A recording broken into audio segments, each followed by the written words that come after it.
Kabar Pak Ide.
Di lapangan.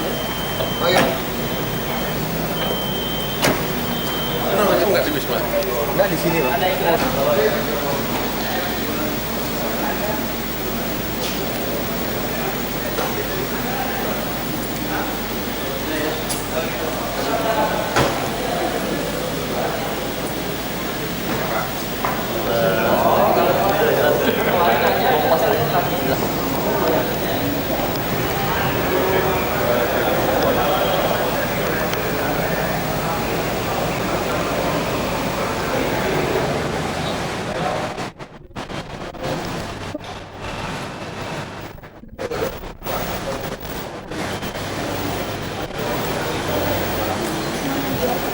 Orang itu kalau diundang ya otomatis sudah menyangkut jabatannya kan.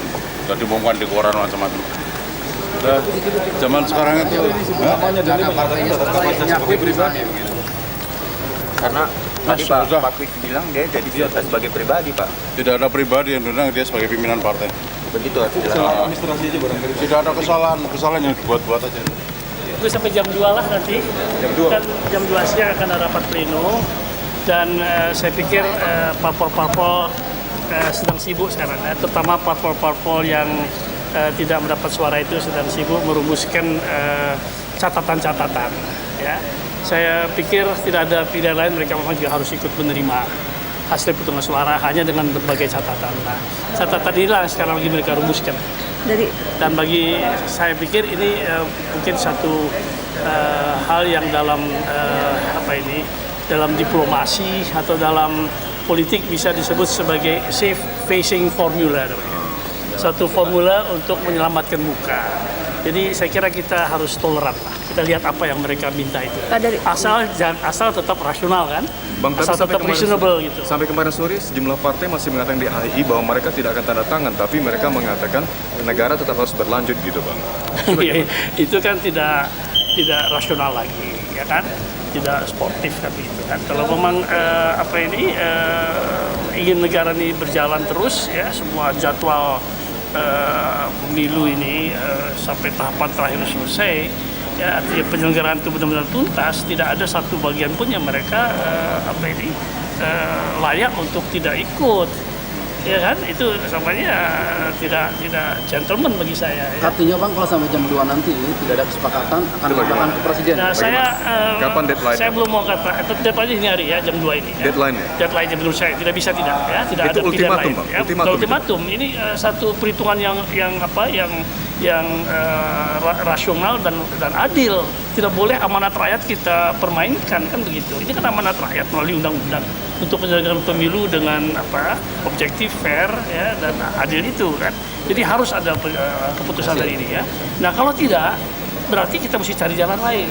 Dan saya yakin there are many ways to Rome gitu. Banyak jalan ke rumah itu ya. Tidak usah kita putuskan sekarang. Kita lihat dulu. Kalau voting kan jelas. Kalau saya katakan sekarang kan juga nggak fair saya pada Bang, teman-teman kalau di. voting kan jelas yang setuju tuh sedikit lebih banyak yang tidak setuju kan? Oh saya lihat sekarang sudah lebih banyak yang setuju.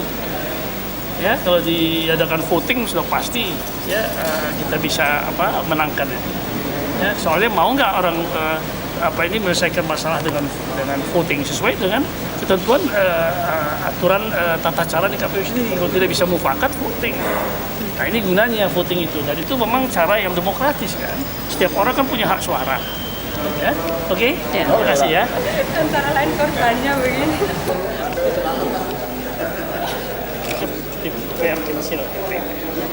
Kalau Mana ibunya?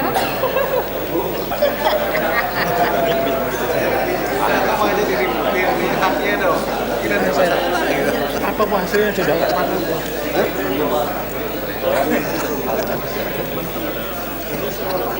Bisa open oke ini oke ya. Anytime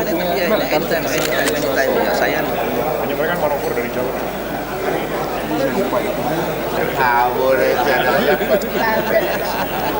jam 11 lengkapnya aja pulang.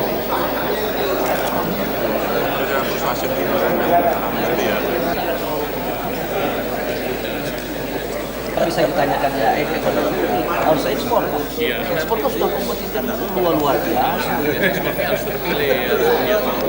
Iya, betul.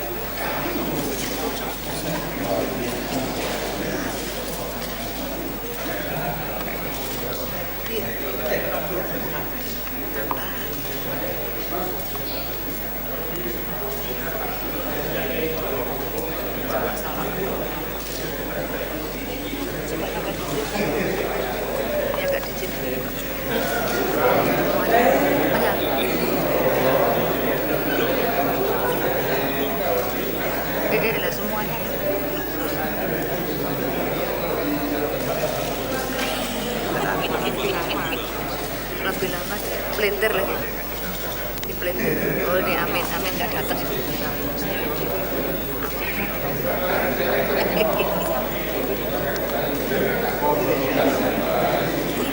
Ada Abulia Tama. Boleh.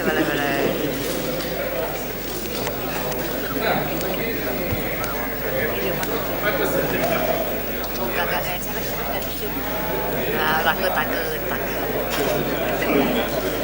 Surya turun nangka. Ini nggak berani saya. Wah.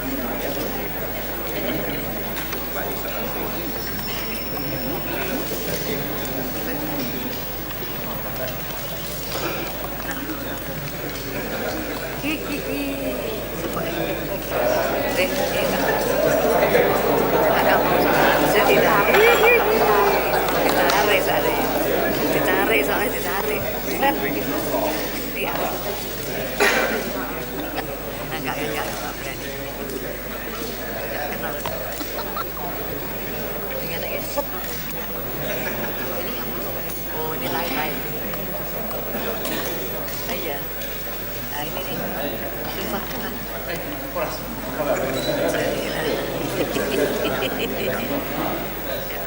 Ini. Nah, enggak serot.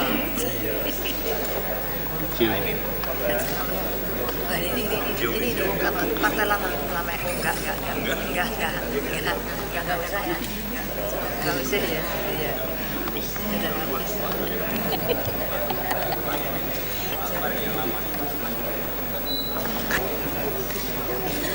Oh iya.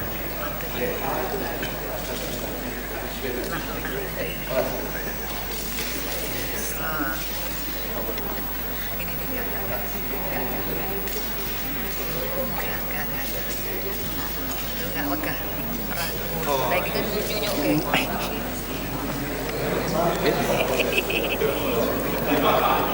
Ira masuk ke ngaco.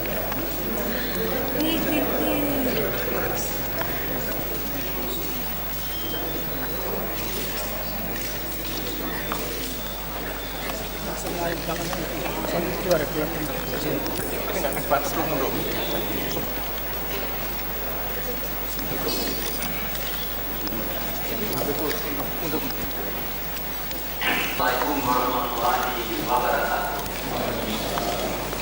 Salam sejahtera bagi kita. Dengan kami perkenalkan saya naskah yang saya bacakan.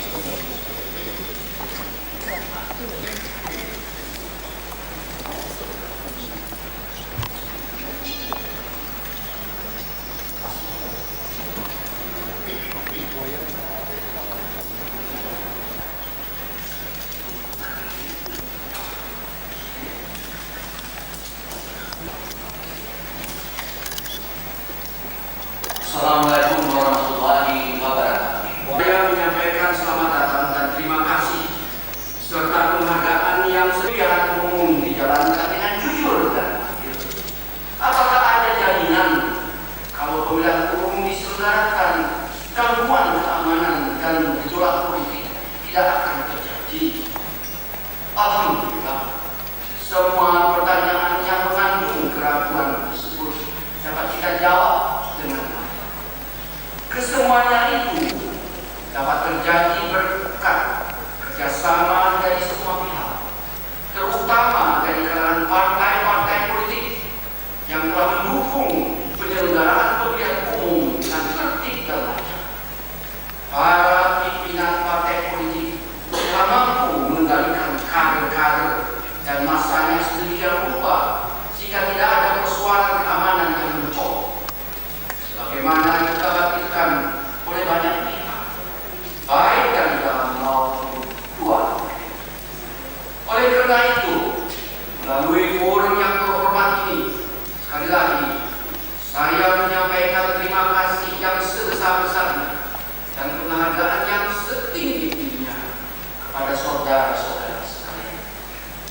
Melalui forum ini pula, sekali lagi saya mengucapkan selamat kepada saudara-saudara sekalian yang partainya telah mendapat kepercayaan rakyat untuk mewakili dan membawakan aspirasi mereka dalam kehidupan berbangsa dan bernegara. Saudara-saudara sekalian, pemilihan umum tahun 1999 dapat dikatakan merupakan pemilihan umum yang sangat kompetitif dan demokratis yang pernah dilaksanakan dalam kehidupan berdemokrasi di bumi Indonesia. Hal ini antara lain terlihat dari hasil perhitungan suara yang ada, di mana tidak ada satu partai politik pun yang memperoleh dukungan mutlak seperti yang terjadi pada masa-masa sebelumnya. Kita juga bersyukur bahwa tingkat partisipasi rakyat cukup tinggi yang menggambarkan betapa besar antusiasme dan harapan rakyat bagi terciptanya kehidupan yang benar-benar demokratis di negara ini.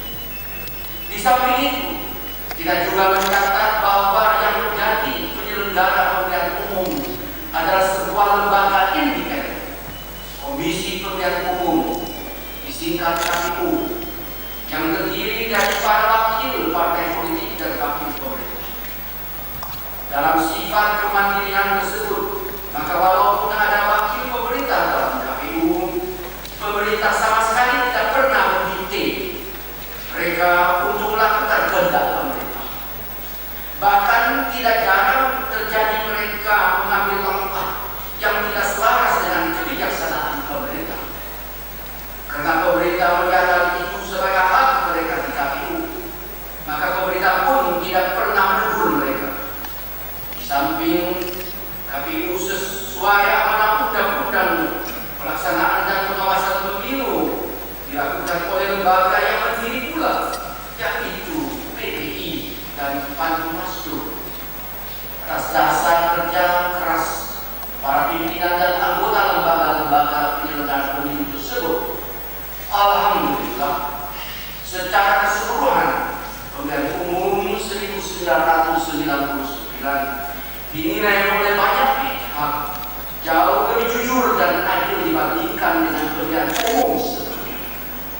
mata dunia internasional pun pemilu 1999 ini sudah tidak diragukan kredibilitasnya.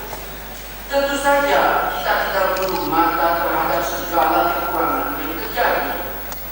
Ada kalangan pemantau pemilihan umum independen yang menyatakan bahwa masih melihat terjadinya kecurangan-kecurangan. Tetapi kecurangan itu tidak bersifat sistematik dan skalanya jauh lebih kecil dibandingkan dengan apa yang pernah kita alami dalam pemilihan umum sebelumnya. Oleh karena itu, kalau ada kecurangan dan kelemahan dari pemilihan umum 1999 tidaklah bersifat substansial dan masif, sehingga tidak mengganggu kredibilitas pemilihan umum yang telah kita selenggarakan bersama. Kalau memang ada kecurangan, saya telah minta kepada pihak yang berwenang untuk menindaklanjuti.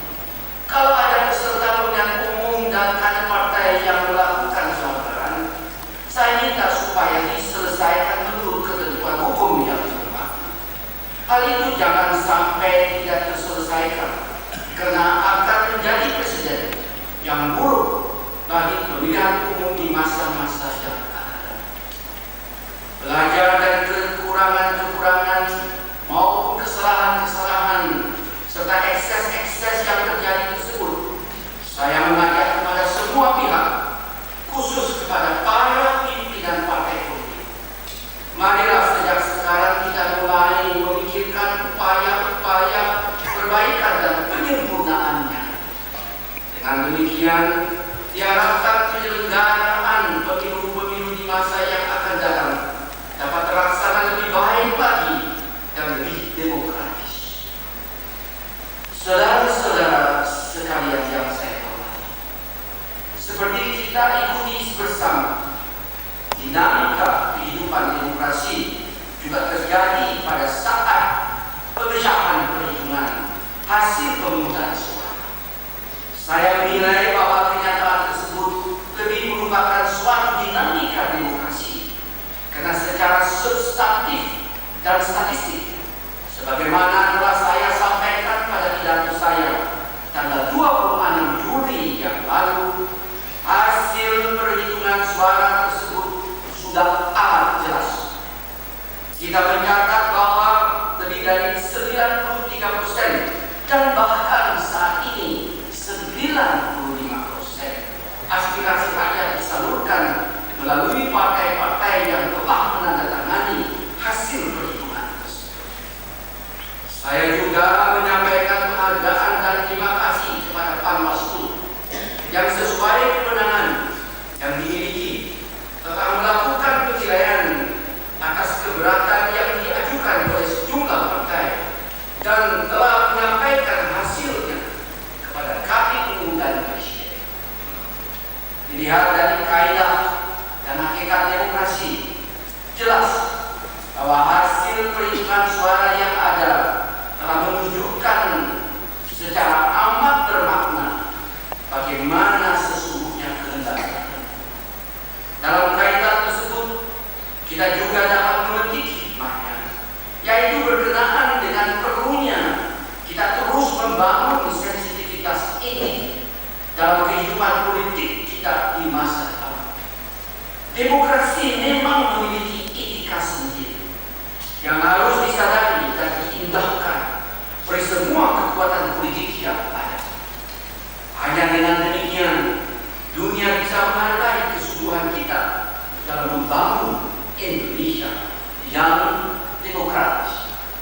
Seandainya masalah pengesahan hasil pemilihan umum 1999 tadi sampai tertunda-tunda, rakyat akan sangat kecewa kepada para pemimpin partai yang menjadi penyebab dari penundaan itu dan kehilangan kepercayaan kepada para elit politik. Di samping itu, sejumlah agenda besar harus segera kita selesaikan. DPRD tingkat 2 harus segera ditetapkan dan dilantik. Demikian juga dengan DPRD tingkat 1 yang menjadi tempat untuk memilih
suara yang dilakukan tanggal 26 Juli yang lalu saya nyatakan sah, dan tahapan-tahapan berikutnya dapat dilaksanakan sebagaimana semestinya. Demikianlah saudara-saudara, atas perhatian dan kerjasama saya menyampaikan penghargaan dan terima kasih saya yang tulus kepada Allah Subhanahu wa Ta'ala. Kita berserah diri. Wassalamualaikum warahmatullahi wabarakatuh. Demikianlah kata-kata saya.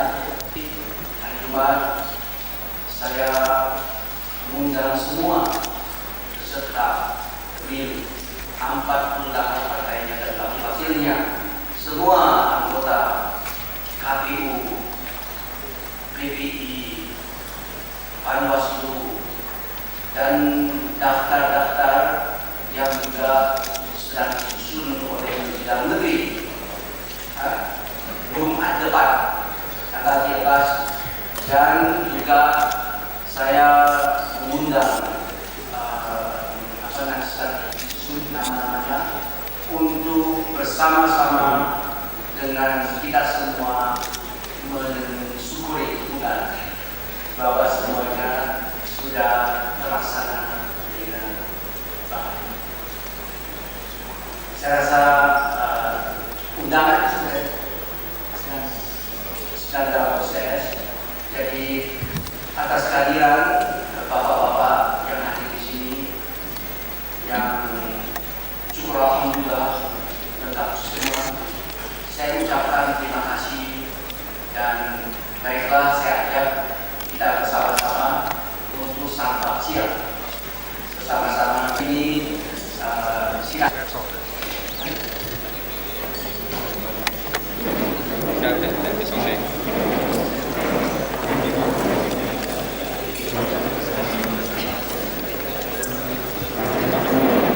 Silakan ke pemilu pusat.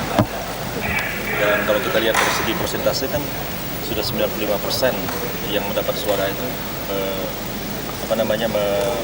menyatakan sah pelituman tanggal 26 Juli. Tidak harus menunggu pleno KPU. Sebaiknya begitu, tapi KPU sudah serahkan kepada Presiden. Artinya ada faktor euro sudah sah, Pak ya? Saya kira ya. Nah, ini dalam apa pernyataan seperti itu aja sudah cukup sah. Dengan begitu aja. Memang karena kewenangannya adalah kewenangan Presiden. Mas Yusril, lihat sini Mas Yusril. Akan buat Yusril lihat kamera Pak. Kelanjutan dari KPU dengan pengambilan mereka ini. Artinya kan mereka sudah dianggap. Ya karena KPU itu sebenarnya kewenangan menyatakan itu kan didelegasikan oleh Presiden kepada KPU. Tapi karena KPU serahkan lagi kepada Presiden, dan Presiden sudah mendengar pendapat Bawaslu yang menolak keberatan-keberatan dari partai-partai yang tidak sedia menandatangani pemilu itu, maka masalah ini diambil over kembali oleh Presiden. Jadi ya, apa yang tadi dikatakan oleh Presiden baru pada tahap yang pertama mengatakan bahwa menurut pendapat Presiden itu sah, tapi kita belum mendengar reaksi dari partai-partai yang sebentar lagi akan ada diskusi di dalam. Dan saya kira pernyataan sahnya itu nanti memang secara hukum memang harus dinyatakan dengan keputusan Presiden. Dengan begitu KPU tidak perlu bekerja lagi dong, Bang? Belum mutlak ya, Bang? Tapi Presiden sebagai penanggung jawab pemilu sudah menyatakan sah. Cuman bentuk hukum dari pernyataan sahnya itu memang harus dikeluarkan dalam bentuk keputusan Presiden. Artinya KPU tidak perlu bahas lagi, Bang? Pembahasan yang sekarang membahas masalah penetapan itu tidak perlu dibahas lagi karena sudah disahkan Presiden? Iya, karena kalau KPU sudah serahkan kepada Presiden, Presiden ambil alih masalah. Itu aja. Tapi sekarang KPU bisa melanjutkan agenda yang lain gitu? Ya, kalau KPU mau mengesahkan ya sebenarnya tidak apa-apa. KPU nggak ada artinya ya Pak? Ya, karena KPU serahkan kepada Presiden. Kalau di situ letak kekeliruannya, semestinya tidak diserahkan kepada Presiden. KPU sendiri yang serahkan. Tapi karena KPU serahkan kepada Presiden, dan Presiden ingin tepati jadwal pelaksanaan pemilu ini, ya dia nyatakan sah. Nanti ya mungkin akan dikeluarkan ke Presiden. Kalau misalkan itu sebagai kekeliruan KPU ya, menyerahkan kepada Presiden. Menurut saya ya. Pak Yusril, apakah dalam agenda hari ini Pak masalah Presiden seperti janji Pak Habibie akan dibicarakan dengan para pimpinan parpol, juga akan dibicarakan pada kesempatan? Ya tadi kan baru pernyataan Presiden sendiri. Ini kan habis makan sekarang mau mulai diskusi. akan dibicarakan jadi pada hari ini? Ini sekarang mau diskusi. Diskusinya mengenai apa aja Pak nanti? Ya, saya belum tahu apa aja orang boleh ngomong. Tidak ada. Tapi di undangannya Pak? Di undangannya disebutin apa? Nggak ada silaturahmi aja. Tapi titik berat soal pengesahan hasil pemilu. Iya. Bang Yusril, ini bisa diartikan KPU gagal? Itu bagaimana penafsirannya? Menurut saya tidak gagal. KPU sudah berbuat banyak dalam menyelenggarakan pemilu. Hanya pada saat titik akhir, ya semestinya KPU menyatakan hasil perhitungan itu sah. Sayangnya beberapa 27 partai tidak mau menandatangani, tapi kemarin 2 partai lagi sudah menandatangani, dan karena KPU sendiri serahkan pada presiden, mestinya KPU sendiri yang memutuskan itu. Tapi kalau dia serahkan kepada presiden, presiden memang berhak mengambil alih, karena memang TAP MPR itu penanggung jawab pemilu kan adalah presiden sendiri. Kasus ini kan bisa berulang, masih mereka tetap Saya melihat bahwa sebenarnya ya, tapi kalau agenda pengesahan pemilu itu memang harus segera dilakukan. Dan saya kira partai-partai yang mendapat suara dalam pemilu jumlahnya sudah 95% menyetujui hasil pemilu. Jadi dari segi dukungan rakyat sebenarnya sudah cukup dominan. Jadi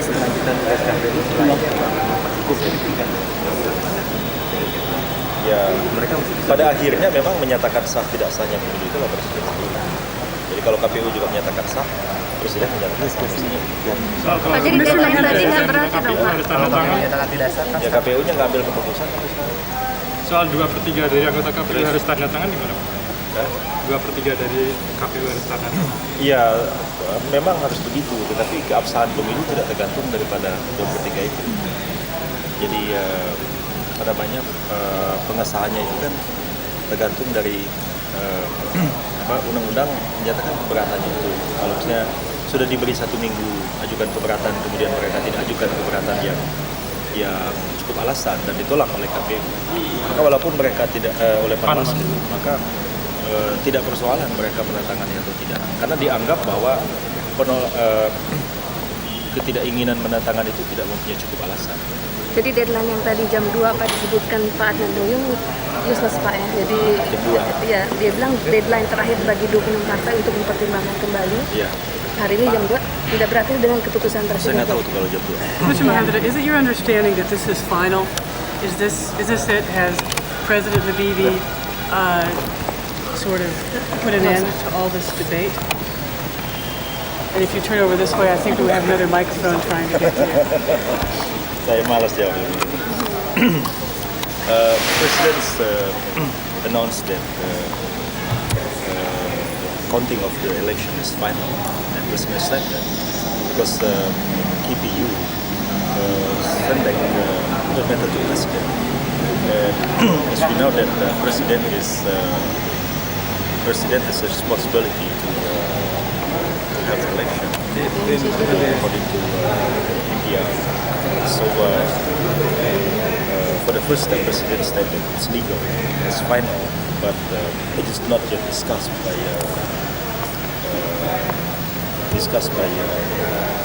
participants of the election. Do you foresee that there will still be some complications between Habibie and some of the members who still don't agree, particularly the small parties? Majority agree with President because more than 90% accept the final result of the election, and the rest, even we know that the majority of the participants they don't want to sign the result of the election. It means that the election is final, because as you know that the majority of the participants who gain the seats and past election, they have agreed and they have signed. You know, the majority of the political parties who don't want to sign that, they have no seats in the parliament. How binding is this decision?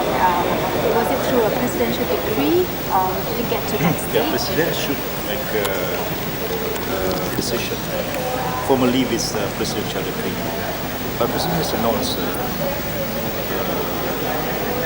that meeting, the president agree that the final results of the election is legal. Since formally president should make a decision this session. Is that going to happen? Sampai sekarang belum berakhir. Saya sendiri harus meninggalkan tempat ini karena ada kegiatan lain. Ada yang mendesak. Saya tadi menyampaikan bahwa saya mengusulkan supaya proses pengadilan kepada bekas presiden atau mantan presiden Soeharto itu ditinjau kembali oleh TAP MPR. Artinya seperti apa itu? Ya, artinya nggak usah diterusin. Nggak usah diadili Pak Harto? Ya diadili, tapi tidak melalui proses pengadilan formal. Alasannya? Melainkan oleh sanubari kita, oleh budi kita. Ya caranya dengan apa? Ya sudah saya sebutkan berkali-kali kan. Yaitu bahwa kalau memang nggak bisa dibawa ke pengadilan, percuma aja dibawa ke pengadilan jika nggak ada bukti-buktinya. Jadi MPR-nya aja bikin TAP agar supaya Pak Harto ini dia saya usulkan berkali-kali. Tentu aja panitia 5 orang, itu nanti usul saya diketuai oleh Pak Mali Muhammad. Mereka memperkirakan kayak Pak Harto berapa dan berapa, dan itu dibagikan untuk sembako dan untuk investasi. Tanggapannya Pak Harto? Ya itu, ya semuanya ada tertulis, jadi usul saya tertulis sudah dibagikan ya kepada Anda semua.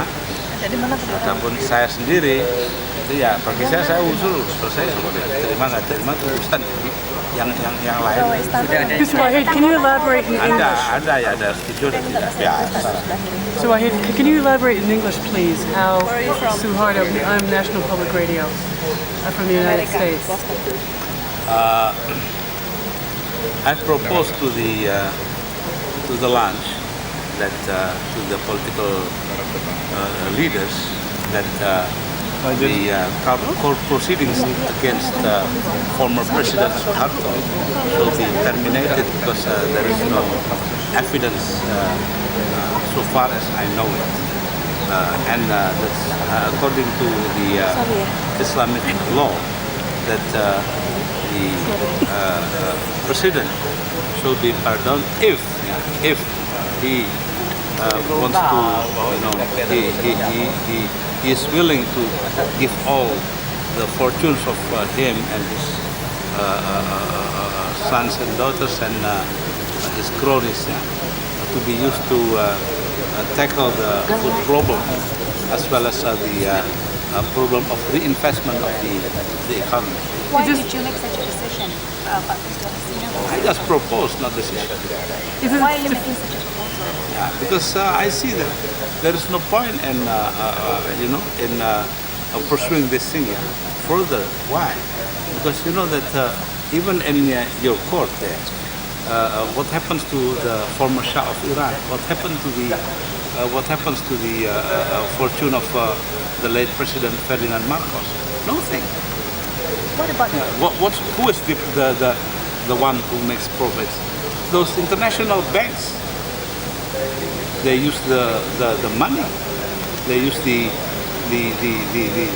thing to reinvest to do everything, and they get the profit, not the people. What about the presidency and vice presidency? What was discussed? No, I don't know. Maybe they discussed it, but I don't know. What about your reaction to Habibie's decision to finalize the election results? How binding is this? It's not mine to make comments because you know that Habibie himself is a president, and I have to respect the president. That's all. Thank you.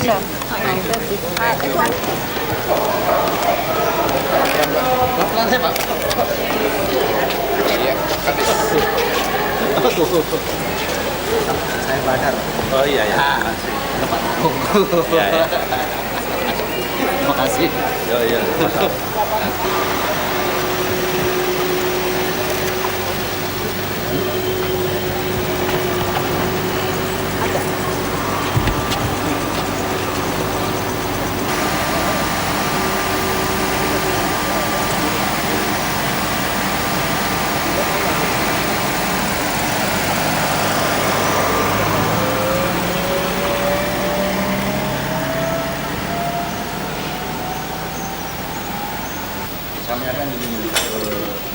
bangsa ini terkenal ramah, santun, kemudian dengan satu dengan lain begitu akrab. Tapi mengapa sekarang itu terjadi begini? Kita melihat bahwa bukti-bukti dari penyelidikan menjadi penyidikan dibawa ke pengadilan, berikan hukuman sesuai dengan bukti-bukti yang ada. Untuk mencapai ini semua, status jaksa agung harus jelas. Sekarang ada jaksa agung nonaktif dan ada jaksa pejabat sementara. Oleh karena itu pada presiden saya minta ya sekarang harus didefinisikan, ditokohkan pejabat ini menjadi jaksa agung. Sedangkan jaksa agung nonaktif ini ya apapun, walaupun ada keputusan dari pos pen atau di pos pemerhati seolah direhabilitasi, tapi toh kenyataan bahwa kalau Pak Galip kembali jadi jaksa agung itu tidak efektif dan wibawaannya dipertanyakan. Oleh karena itu saya langsung pada Presiden Habibie, Pak Galip diberikan dengan hormat, bisa atas permintaan sendiri atau alasan lain, dan jaksa agung pejabat yang sekarang dikawal menjadi jaksa. Pak, tapi ini penjelasan diusulkan Gus Dur itu Bapak setuju Pak dengan cara hukum tim 5 tidak dibawa ke pengadilan. Mantan Presiden Soeharto itu diperiksa di sini, kalau ternyata cukup buktinya ya dibawa ke pengadilan. Tapi jangan seperti sekarang ini. Beliau disiksa, dianiaya, setiap hari dihujat. Pada bangsa kita ini terkenal bangsa yang lama, santun dan sopan, tapi malah bisa terjadi begini. Contoh aja, itu ada fotokopi yang tadi yang di jalan-jalan besar, terkait banyak itu kan bohong besar, omong kosong, tapi malah dibiarkan oleh alat negara. Bagaimana perlindungan hukum terhadap warga? Saya nggak punya kepentingan, nggak punya macam sekali dengan keluarga, tapi harus ada perlindungan. Kalau seorang Pak Harto yang pernah jadi presiden digitukan bagaimana? Satu waktu saya bisa digitukan dong. Dan Anda juga bisa digitukan. Proses yuridis iya, kalau ternyata cukup. Dan kalau enggak, saya kira harus jadi. Terima kasih Pak.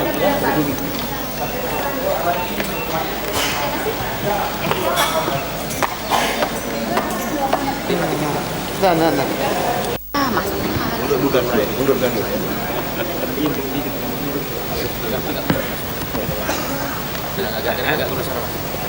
Motori gimana Pak? Dengan keputusannya Pak Habibie bagaimana Pak?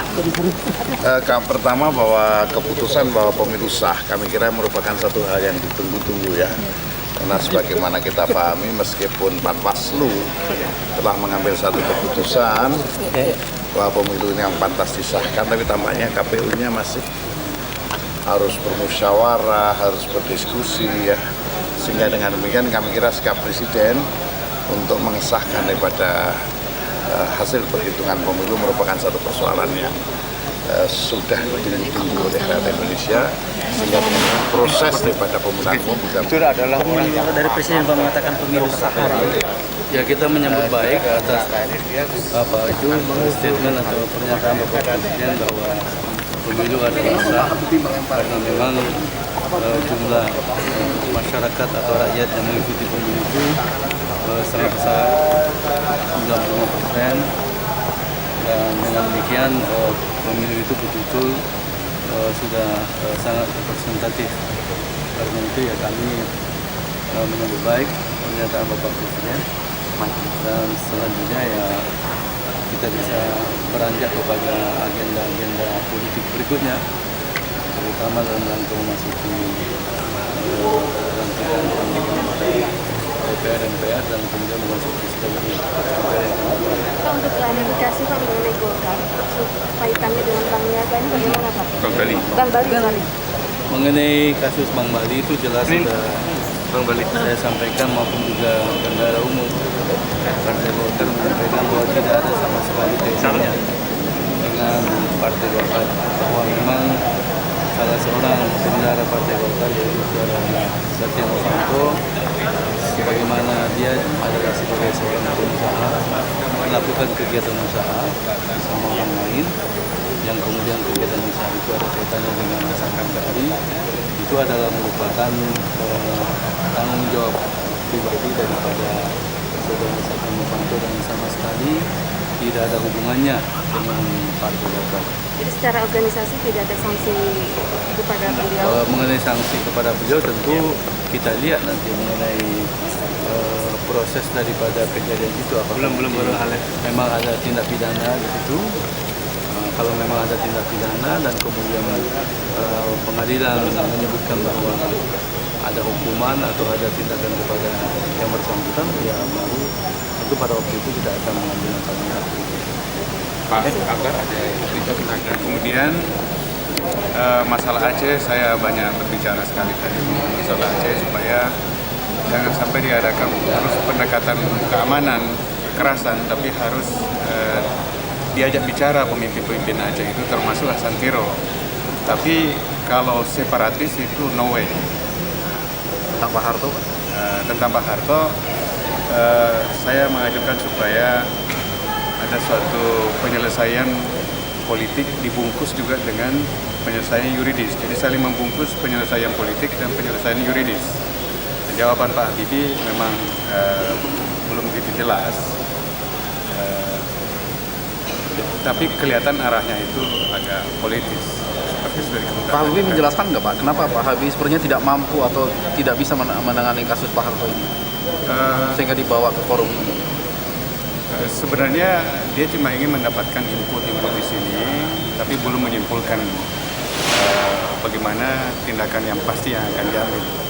Beliau menerangkan perumpamaan, percontohan dengan penyelesaian presiden di tempat lain, Korea Selatan dan Filipina, misalnya Marcos.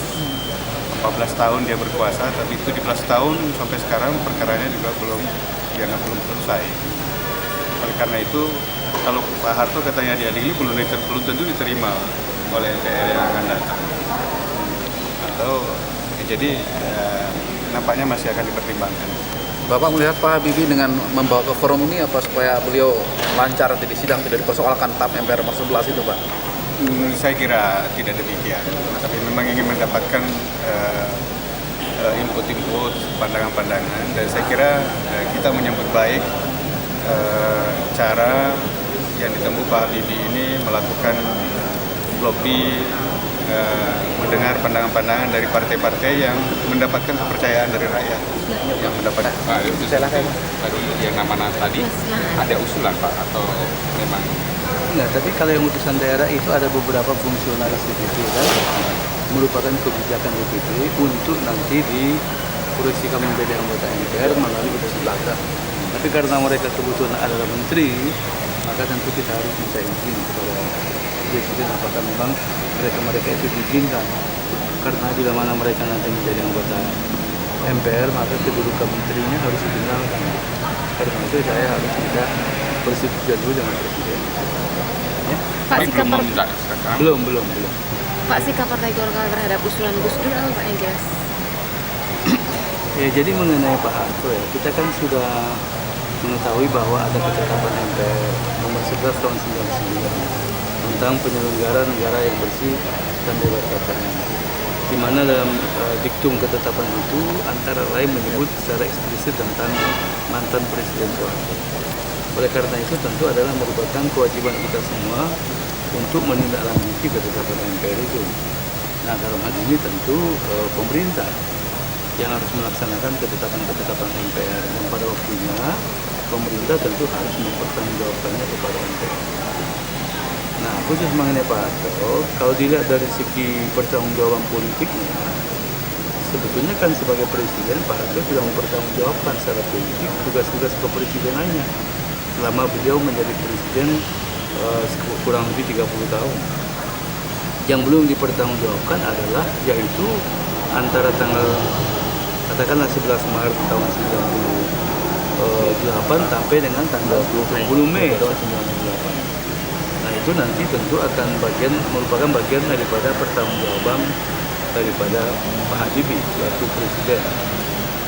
Nah, yang menjadi soal adalah pertanggungjawaban hukum atau pertanggungjawaban daripada Pak Harto bila mana diduga ada penyalahgunaan selama beliau itu berkuasa. Nah, terhadap penyalahgunaan selama berkuasa itu tidak tergantung kepada masa jabatannya. Kalau memang ada bukti-bukti beliau itu melakukan penyalahgunaan, maka tentu bisa diambil tindakan hukum. Nah, itulah yang kita harapkan pemerintah dalam kaitan dengan penyelidikan Pak Harto itu ya supaya bisa melaporkan kepada masyarakat bagaimana sejauh mana proses penyelidikan itu, apakah memang ada bukti-bukti atau tidak gitu. Kalau memang ada bukti-bukti ya maka bisa ditindaklanjuti kepada pengadilan.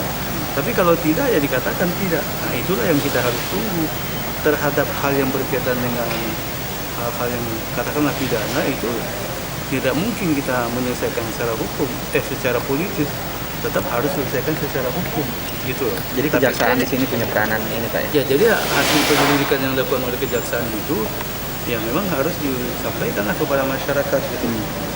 Dan kemudian nanti kita nilai apakah memang itu cukup kuat alasan-alasannya atau tidak, gitu.